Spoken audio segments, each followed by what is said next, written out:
మధ్యాకాశంలోకి వచ్చి ప్రభు బూర ఊదినప్పుడు మొదట జరిగేది ఏంటి? పరిశుద్ధాత్ముడు వెళ్ళిపోతూ సంఘాన్ని తీసుకుని వెళ్ళిపోతాడు. ఆయన ఎలా?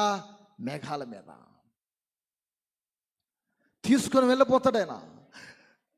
మూడవది గమనించిన ఇలా కృపాయుగము అనేది అంతమవుతుంది. మనం ఇప్పుడు ఎక్కడ ఉన్నాం? కృపాయుగములో ఉన్నాం. ఏ యుగం ఇది? కృపాయుగము.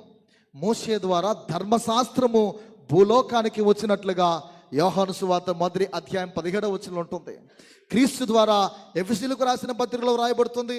పిల్లరా, ఆ 2:8 వ్రాయబడుతున్న మాటలో కృప అనేది యేసుక్రీస్తు ద్వారా భూలోకానికి వచ్చింది. ఈ రెండు వచనాల్లో కూడా ఆ ధర్మశాస్త్రాన్ని గూర్చి, యేసుక్రీస్తు కృపను గూర్చి, అంటే కృప ద్వారానే మనం రక్షింపబడ్డామంటాడు. అది మీ వలన నా వలన కలిగినది కాదు. మనం రక్షింపబడ్డామంటే ఏ ధనమిచ్చో విలువ కలిగినటువంటి వెలైనటువంటి దేవునికి ఇచ్చి మనం రక్షింపబడలే. ఉచితముగా రక్షింపబడ్డాం. అది దేవుడిచ్చిన బహుమానం. రక్షణ పొందడం అనేది సులభమే, ఉచితమే, కానీ అది చౌక మాత్రమో కాదు. అది చాలా ఖరీదైనది. ఆయన విలువ పెట్టి నిన్ను కొని ఉన్నాడు. తన రక్తాన్ని చిందించాడు, తన ప్రాణమును పెట్టాడు.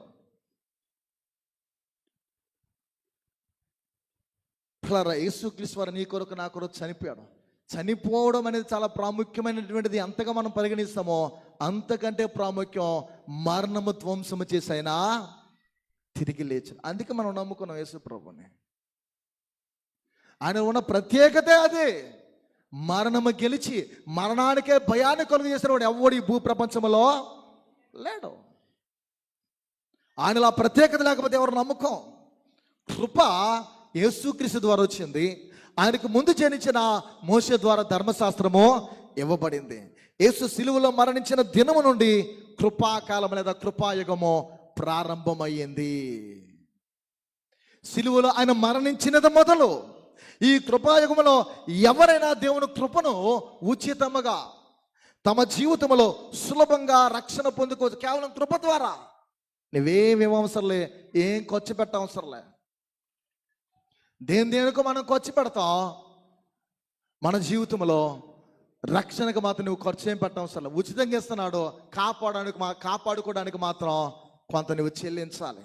నీతిగా జీవించాలి, సత్యాన్ని అనుసరించాలి, బహు భయభక్తులతో దేవునికి దగ్గరగా జీవించాలి. అనేకులు నీ కొరకు మంచిగా ముచ్చటించినట్లు, మంచిగా మాట్లాడుకునేటట్లు మన ప్రవర్తన అంతటిలో జాగ్రత్తగా ఉండాలి. పిల్లరా, కేవలము తాను పాపినను ఒప్పుకొని యేసుక్రీస్తును తమ సొంత రక్షకునిగా ప్రభువుని అంగీకరిస్తే, నీ నోటితో ఒప్పుకొని లేఖనాల్లో వ్రాయబడి ఉన్న ప్రకారంగా నీ హృదయం అందు నీవు ఆయన అంగీకరిస్తే చాలు, రక్షణ నీకు వస్తుంది. రోమిలకు రాసిన పత్రిక 10:9 వ్రాయబడుతుంది. పిల్లరా, నువ్వు నోటితో ఒప్పుకొని నీ హృదయం అందు ఆయన్ని అంగీకరించాలి. ఉచితంగా సులభంగా నీవు రక్షింపబడతావు. ఎలా అంటే కృప ద్వారానే రక్షణ. కృప వలననే నేటి కాలంలో బ్రతుకుతున్నాం. ఆ కృప కాలం అనేది, కృపా యుగం మనపై ఉంది కనుక పరిశుద్ధాత్మ దేవుడు మన దగ్గర ఉన్నాడు. దేవుడు ఏది కూడా చేయలేక నీ కొరకు నా కొరకు అడ్డుగా ఉన్న పిల్లరా పరిశుద్ధాత్ముడు ప్రార్థిస్తుంటే అలానే దేవుడు విన్నపాలు వింటున్నాడు.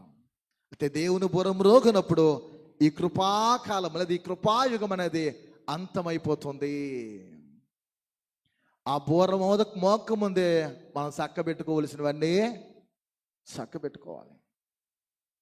బోరం రోగిందా, జీవితంలో అవకాశం ఉండదు. అప్పుడు మానవుడు రక్షణ పొందడానికి వీలు లేదు. అది ముఖ్యం. నాకు మార్పు వచ్చిందయ్యా, నేను రక్షింపబడతాను, నీ వాక్యం నేను చదువుతాను, ఇవనంటే అప్పుడు జరగని పని. ఈ కాలము లేదు, ఈ యుగముని ఎదుట ఉన్నప్పుడే నీవు రక్షింపబడాలి. దీన్ని మన జీవితంలో సద్వినియోగం చేసుకోవాలి. శ్రమను అనుభవించవలసి వస్తుంది రేపు పొద్దున. ఇప్పుడు రక్షింపబడకపోతే, కృపాయుగం అంతమైపోతే నువ్వు శ్రమ పొందినకే తప్ప రక్షింపబడడానికి అవకాశము లేదు. ఈ విషయాన్ని మనం మర్చిపోకూడదు.